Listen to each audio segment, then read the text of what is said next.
Welcome to the Psych Central Show, where each episode presents an in-depth look at issues from the field of psychology and mental health, with host Gabe Howard and co-host Vincent M. Wales.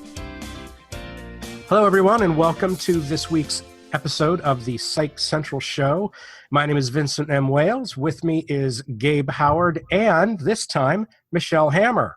Now, you probably don't know this, but the two of them have another show without me, which isn't really too cool, but they agreed to be on this show, and we can talk about all of that. So, hi, everybody. Welcome. Hello. I also let you be the sole host for this episode, and I have relegated myself to guest status, which you haven't caught on yet is actually of higher status because our guests are the most important part of the Psych Central Show podcast. Oh, I know that. They are. That's true. Now I'm a guest. Yeah. I picked up on it. Michelle, this is your first time here. Welcome. Thank you. I'm so glad to be here with you guys. This is so nice. I'm loving where we are. I wish we could be in somewhere this nice all the time. I'm loving it. Did not know it was an option. Because your show, A Bipolar, a Schizophrenic, and a Podcast, is not recorded from the comforts of your own home, is it? No. No. No, not at all. It's recorded after midnight in a vacant location. And vacant just means empty. I think maybe we picked a poor choice of words. That is the definition of the word, yes. We have yet to be in like an abandoned warehouse or like an old morgue or something, although I suspect it's coming. We're usually inside at like a closed like restaurant or coffee shop. Yeah, we've been in like places in Chinatown. We've been at some closed breweries near Rikers Island. That was very cool. Yeah, that was fun. I like that place. But that's what we do. Yeah, there's no video conferencing. There's no stay at home. There's no connect from across the country. It's a completely different style of show, and we record differently to sort of, I don't know, it was just an idea I had, and nobody was around to stop me, and now it's stuck. And that's how it goes with you. Yeah. Okay, so we're here to talk about your show. Gabe, why did you want to have another show without me? The Psych Central Show podcast was started, a year and a half ago, a long time, and we didn't know what to expect. We really didn't. I feel very comfortable telling the listeners that we never thought that it would turn into this. We were hoping to do a great show that engaged a few hundred people and help them understand mental illness, mental health, and psychology. That's what we wanted. And here we are a year and a half later, top 10 on iTunes in the health category, award-winning, thousands upon thousands of downloads weekly. And the show morphed into a very educational, tight, talk radio style format featuring guest experts. And honestly, that meant that I couldn't talk as much, and I didn't like that. Our listeners, however, liked it a great deal. They did. It really makes more sense for the show to highlight the experts and to ask them questions that they can explain to our audience in layman's terms. But I had stuff to say. The original design of the show had every other episode holding conversations between us, about our opinions and getting into the world, what it feels like to live with mental illness. Well, actually, at first, it was even more just you and me and fewer guests when we first started. And then it increased to every other show, and now it's almost exclusively guests. So, yeah. That's exactly right. And I realized that, man, it would be nice if those opinions could still get out there, but it's going to need to be in a different format, in a different way. And I also realized, which was a great growing moment for me, that, Gabe's view of mental illness is not the only view. And I wanted a co-host that had a different experience. And by different experience, I don't mean just a different diagnosis. I mean a different age, gender, location, just somebody who was completely different. Vin, I love you, but we're both middle-aged men that were born in the same small town. There's not a lot of diversity in what we do, and that's why the guests are so very valuable. So I stumbled upon Michelle, almost literally. I tripped over her. She's so tiny, and I'm so giant. And we kind of clicked, and here we are. And that's really why I came up with the show and how it was born. And she agreed to do it for like no money. So that was very helpful as well. You just kind of brought it up and I was like, wow, this guy really wants to do a podcast with me. He like really, really does. Like really does really badly. Okay, sure. That is not how it happened at all. Yes, it is. Yes, it is. That is a straight up lie. It's not a lie. It is not a lie. I pitched her the idea for the podcast. We didn't know the name or anything. We decided on the name together, but I pitched her the idea for the podcast, and she said, and I quote, "Nobody listens to podcasts." And I was like, I am the host of a podcast already that's very successful. And she's like, well, nah, podcasts aren't a thing. And she goes, and besides, this is my favorite part. She said, and besides, people are always telling me to shut up. And I said, Michelle, that's why you need a podcast. And then I started sending her links to other podcasts and our show. And so finally she listened to one episode and she wrote back, she's like, okay, we can do this, I guess. It was so sad. I don't remember any of this. I can't believe you have like this entire text message thread like memorized. I don't remember any of that. You did not, okay, to make sure that people understand that I'm not a liar, you do acknowledge that you did not agree when I first brought it up. Yeah. I had to talk you into it. Yes. To be fair, Michelle, when he first brought up the idea of me being on a podcast with him, I said, people listen to podcasts? So yeah, you and I, we connect. I get it. Look, I don't know what to say. I suckered both of you into this, and it's turning out well on both ends. Podcasting is where the future is. You know, I'm sure the very first person that said, hey, I'm going to be famous because I'm going to be on this thing called television, probably got a lot of sideways looks from radio stars that are like, no, radio is where it's at. And all those people got left behind. I don't think that podcasts are going to take over. What's a television? What's a television? Vin and I's generation, we watch TV. You watch Netflix. You watch Netflix on a monitor. Did you have antennas with antenna rods? Yes, actually. Before my hometown got cable, everybody had an antenna. I had an antenna too. It was very sad. You're not as young as you think you are. I know. I pretend. Oh, that's adorable. All right, so let's get to the meat of this thing. So the show is called A Bipolar, A Schizophrenic, and a Podcast. And I kind of know which one of you has bipolar. I'm assuming, therefore, Michelle, that you have schizophrenia, and you both have the podcast. Now, you've actually got that wrong. This is the kind of, you don't understand how this works. Michelle is actually the podcast. Oh. And every week the podcast. Every week, yes. Downloaded. Every week we publish a schizophrenia. All right. We don't like labels. All right. I learned that from her generation that labels are bad. So Michelle is the podcast. The show is Schizophrenic, and I'm still bipolar because I've made a brand out of it. Okay. Nobody gets that because only we get that because we talk about that all the time. No, because people get mad that like I say schizophrenic instead of person with schizophrenia. Like somebody emailed me, but their email was like chick something or other. And then in the email I wrote kind of like, isn't chick a derogatory word for a woman? Yeah, it's interesting. Yeah, the whole person-first language, which you're alluding to there, Gabe and I have had discussions about that.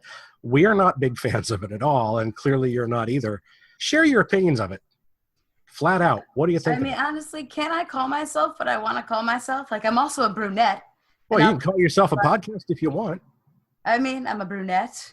I mean, like, I'm an Ashkenazi. Like, I'm a person of Judaism. Like, what do I say? I'm a person of, am I a person with schizophrenia or a person with schizophrenia? Could we get into that argument? How do you pronounce it? Is it schizophrenia or schizophrenia? Can I just call myself what I want? Let's just all be happy. I love you. I love you. I love you. I love you. Let's all get along.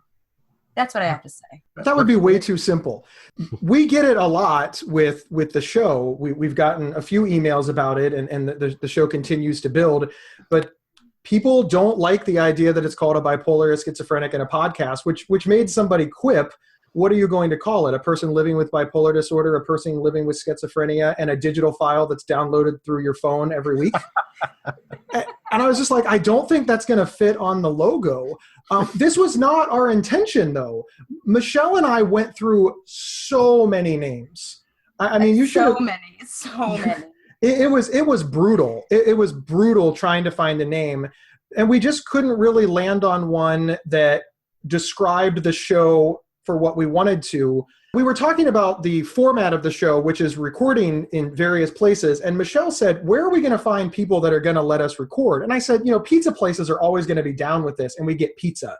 And then I remembered Nathan Fillion's original show was 2 guys, a girl, and a pizza place. And I thought, why don't we just call this A Bipolar, a Schizophrenic, and a Podcast? Because at its core, that's really what it is. And Michelle said, that's a stupid name. I did. I was like, that's so dumb. She did not dig the name, but it stuck. It was the best of the worst. Like an well, I'm curious. I'm curious about one thing about that story, Gabe, which is why were you thinking about Nathan Fillion exactly? That's what I was thinking too. I really was thinking the same exact thing. Like what? Like were you watching Firefly? I mean, yes, always. I love Firefly. No, it just popped in my head. I don't know what made me think of it, but I did think of that show. I mean, I don't know. Next question. All right, Gabe, not to put too fine a point on it, but everybody knows you. So shut up for a little bit. In fact, if you stay shut up for about 5 whole minutes, I'll give you $1. No reaction. That's great. So, Michelle, how did you and Gabe meet? I mean, for real. Actually, I think we met at Healthy Voices last year on the very last day. I think I met Gabe. I really think that's how I met Gabe. And then I met Gabe on Facebook, I think. And then I emailed Gabe, said, do you want to collaborate? And then we talked more. I don't even know. And then I was on his live show. And then we were friends. And then he would Facebook message me, text message me, email me. Gabe just emails, texts, and Facebook messages all day long. Oh, I know. Best thing in the world, because you never really know what you're going to expect. But a lot of times it says hugs, which is very sweet. Oh, There's always a hugs in there. I don't get the hugs. You don't get the hugs? It's okay. It's okay. Oh, Vin, I'm so sorry. Well, you can send me the hugs then. All right, I'm going to lose the $1. That is barely what happened. One, I don't remember meeting you at Healthy Voices, because if you remember, you sent me an email and you're like, we met at Healthy Voices. And I was like, and I said, I don't remember you. And then you sent me a picture of us at Healthy Voices saying, see, we're in the same picture. And that's also when I remembered, oh, that's where I met Rachel Starr, another guest on this show, who I thought I met 6 months later. So the first Healthy Voices was incredible, and I don't remember it. But it is true. And it clearly caused some traumatic memory issues for you. So apparently, but I love the part where you make it sound like I stalked you. When you're like, watch my WebMD video. Look at my store because I sell clothes. You just let's collaborate, Gabe. I've got some idea. Don't pretend. I just kept deleting messages from you because I was like, I don't. No, you were not. No, you were not. You were not deleting messages from me. I never delete anything, but I wasn't reading them. Yeah. Liar. Let's do a podcast. A podcast. Okay, kids. Oh. Michelle, let's learn more about you, because we already know about Gabe. I understand you have a clothing line. Tell me about that. That's right, I do.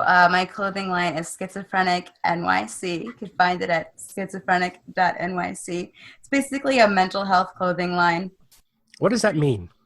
It's really just clothing lines, pretty much awareness apparel, I like to call it. And I'm just using the medium of artwork and clothing to just spread awareness.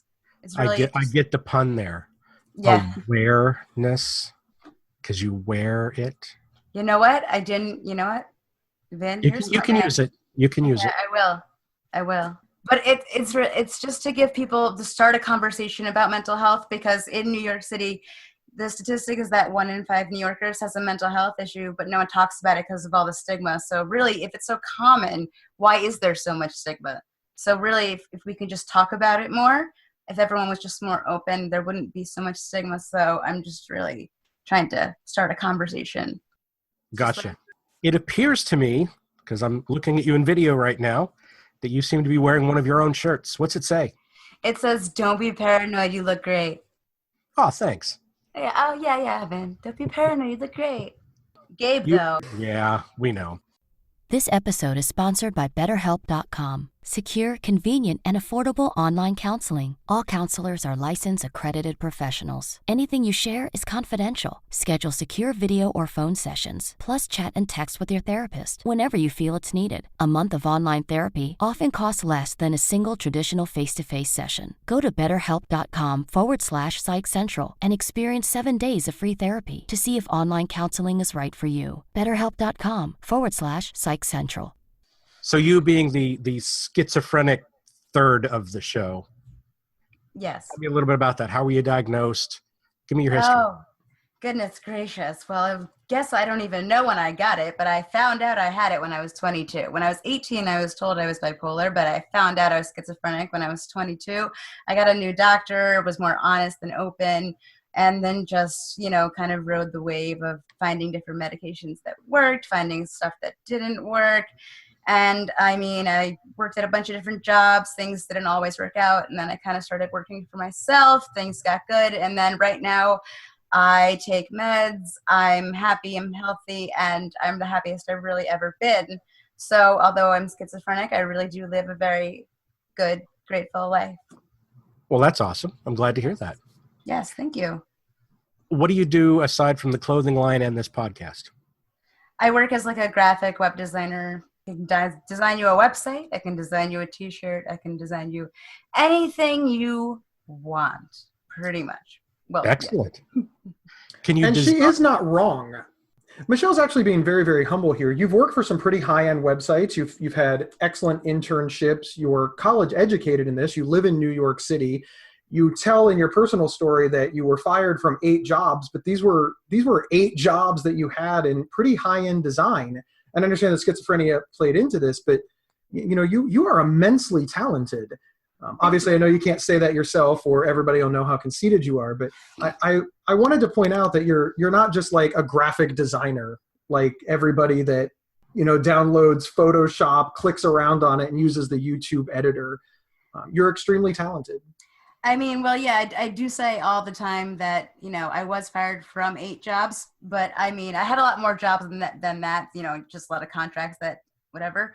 But from all the jobs that I've had, even like that I've worked there and I lost those jobs and everything, from having all that experience in every bajillion different industry that I worked in, that's what taught me how to run my own business. That's why I can. That's why I learned everything. So it's like all that horrible stuff happened, but turned out to actually work in my favor.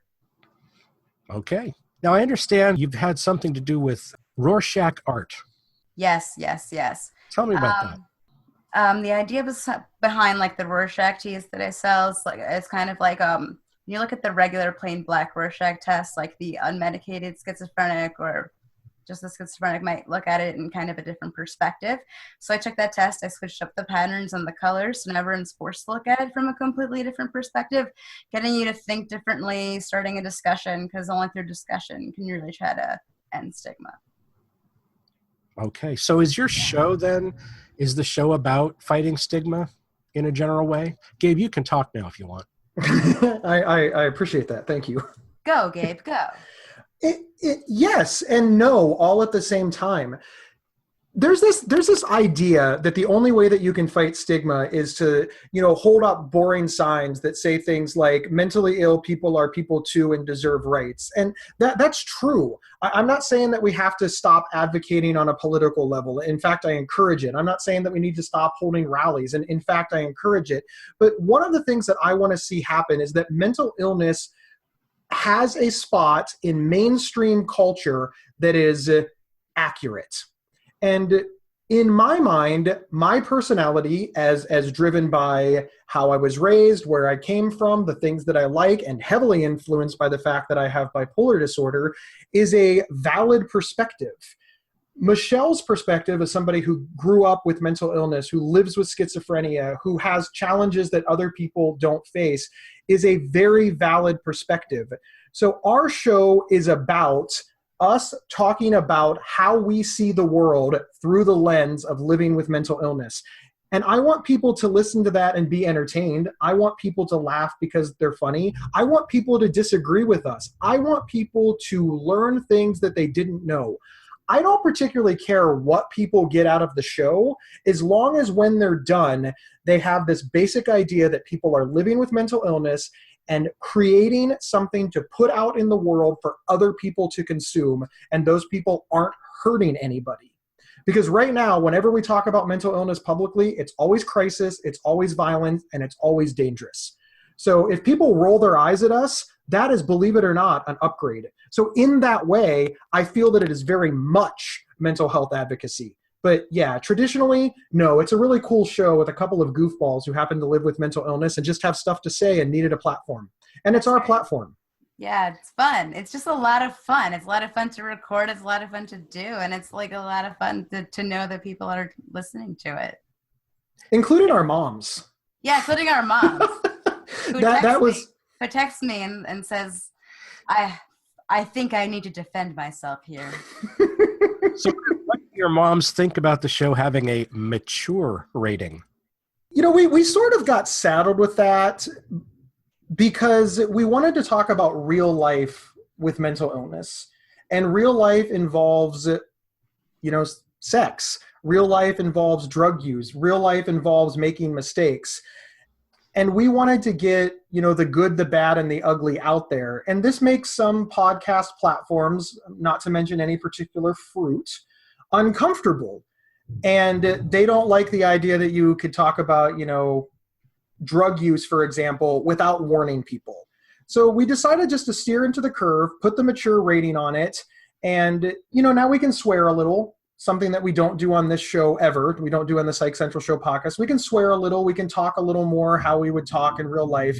But listen, if you watch the show Family Guy, or you listen or you watch television at 8 o'clock on any major network, you're going to hear all the same words that you hear on our show. But it is a little more realistic. But thankfully, the giant fruit won't come after us. Oh, I thought we had a mature rating because I can't stop cursing. That's could be. I mean, that's the shorter version. I like her version better. All right, so we're talking about a show now that is entertaining, has a mature rating, it doesn't use person first language. Do you get any negative feedback about all these things? No. Oh, you are so wrong. We have gotten some negative feedback. I will admit that the controversy has been a lot lower than I expected. And controversy is probably too hard of a word. I expected to get a lot more pushback. We did get some pushback over the person first language. A couple of people said that we're making light of living with mental illness. And a few people correctly, I do want to state, correctly pointed out that it's because we're well, because we got medical treatment and care and have good family support systems and have health insurance, that we're able to be well enough to do a podcast. And that some people suffering with mental illness. Wrong? I don't think they were saying it's wrong. I think that they wanted to make sure that we weren't excluding people who are sicker. And that's not our intention. I will say that nobody has given us negative feedback that I feel has actually listened to the show. A lot of people have passed along negative feedback based on the advertising for the show or the description for the show. And that is very meaningful to me, because people who are mocking what they don't know, you can't control them. Everybody has an opinion. The people who are listening to the show, they realize that Michelle and I are very fair and balanced. We're not BSing anybody. We talk about how sick we were and how much help we needed. And we strongly feel that needs to be out there. It needs to be out there. Real life with mental illness needs to be out there. It needs to permeate the consciousness of our society, because right now it hasn't. All right, so let's talk a little bit about the specifics of your show. You do not have guests, I understand. Yeah, never. In fact, you will be probably the only guest we ever have, because you wanted a quid pro quo situation. So you're going to hang out with us in Chicago, which is going to be very, very cool. But yeah, the show is not set up for guests. What about the specific format of how the show goes? I mean, once you start, how does it stop? Usually we get sick of one another. I'm just like so done with him sometimes. Like, I'm just like, I'm done with you.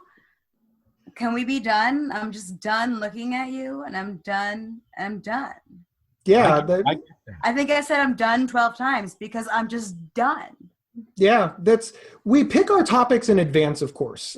We go in with an outline for the show, and we go in and we discuss these things. We make the points that we have inserted or disagreements and jokes and things like that come up. And we record all of this, and that's the format. It's kind of like a talk show, except instead of featuring, men or women or comedians or whatever, it's just a couple of mentally ill people. I mean, that's really what it is. It's kind of like The View with mental patients. It's really just us discussing topics, and it does naturally come to a conclusion. You really remind me of Joy Behar. I have no idea who that is. You don't even watch The View? So you talk about The View and you don't know anything about it? You're bringing up The View and you don't even know who Joy Behar is? I can't even believe you right now. You don't know who Joy Behar is? I don't want to do a podcast with you anymore. And that's how things end. Yeah, pretty much. Usually one of us reaches our limit and then we just move on and we edit it out. There's a lot of editing in our show. We let people know that. It's not live. It's not a live show. We go through and then we edit it out later, and the jokes that work stay in. The jokes that don't come out. Okay, some of the jokes that don't work stay in because I just really, really like them. We have a great producer and director who helps us a lot. His name is Vincent M. Wales. He is key to the podcast surviving. So we obviously thank you for that very much. But it's all of these things that come together to make the show. And yeah, it's all recorded after midnight in a vacant location. So why is that? Why vacant locations and why after midnight? Once again, sometimes things just pop into my head that sound really, really cool. But this one is cool because the best conversations happen after midnight. We all remember being kids and solving all of the world's problems at 3 a.m. while eating pizza. And that's what we're trying to capture here. That's the vibe of the show. The vacant locations is just because we wanted to move it around. I mean, different places have different vibes and feels, and we don't want the show to get stale, and we don't want to have the same conversation over and over again because we're looking at the same four walls. And adding that element really, really helped. Plus, Michelle and I don't live as far away from each other as, we do, Vin. New York to Ohio is not really that bad. And it just opened up a lot of options for us. And I just really feel that it gave the show some feel, some awesomeness. But bottom line, Michelle didn't talk me out of it, which makes me pose the question to you. Michelle, when I suggested this, why did you go along with it? I mean, do you think it's cool? I mean, I guess it's cool. It's fun. It's go different places, meet new people every time, just by going, hi, can we record in here? Oh, yes? Okay, cool. Then you get to argue over whether it's a convenience store or a bodega. It's a bodega. It's a convenience store.